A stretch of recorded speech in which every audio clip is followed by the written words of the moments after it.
Well, thank you for inviting us, and what a pleasure to be here. I really appreciate all the efforts that the Chamber of Commerce and the ATA have put to get us here tonight, and I really thank all of you. I know it's a great day out there. You'd probably be willing to be biking or enjoying the sun, but I really can see that this election does matter to you, and you care about who is governing you right now.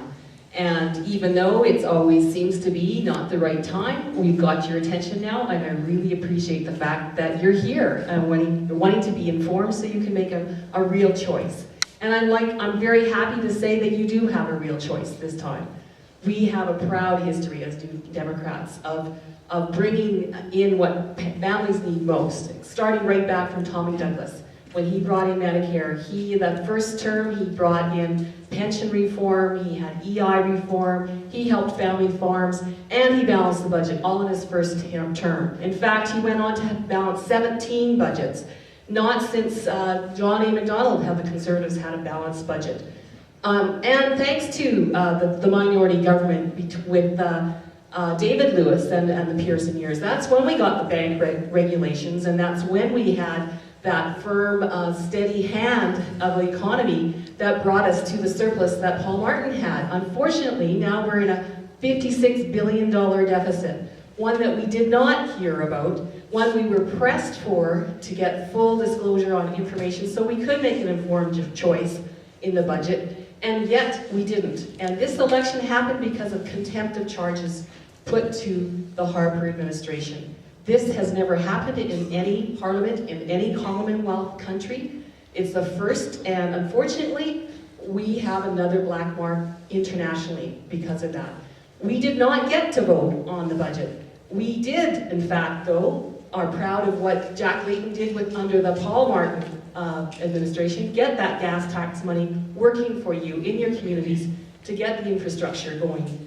Unfortunately, this election, when we had that, again, that incentive and then pressured the Harper administration to get it, it actually went to more conservative ridings than the rest of Canada. There's a 60% distortion there. It's unfortunate, that kind of unfairness. There's a pattern that's happening.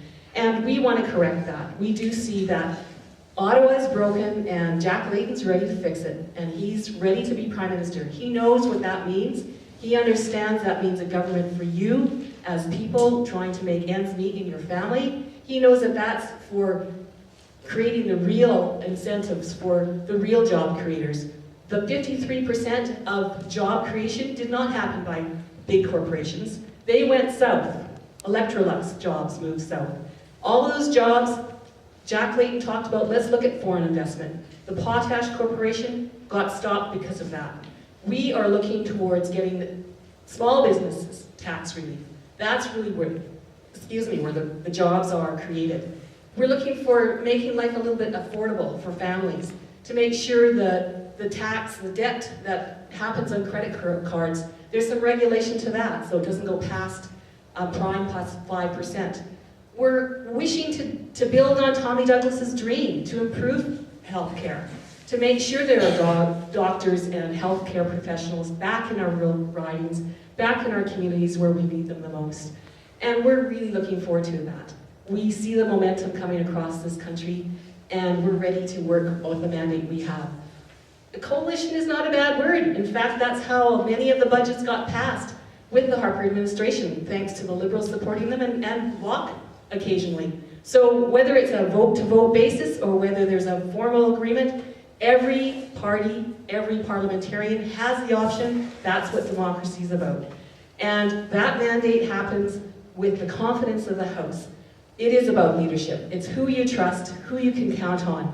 We have a proud track record. Take a look at it. I've brought a lot of information back at the policies that we created. I'm part of that policy making. I can talk to it directly as being an Alberta rep right on the federal council. So we have an informed choice, and we're also happy to say that we are the face of Canada. 40% of our candidates are women.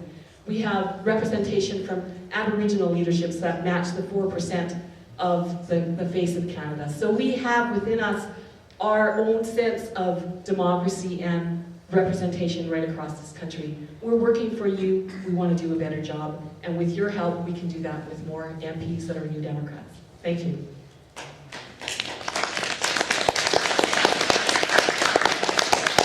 So thanks to all the candidates.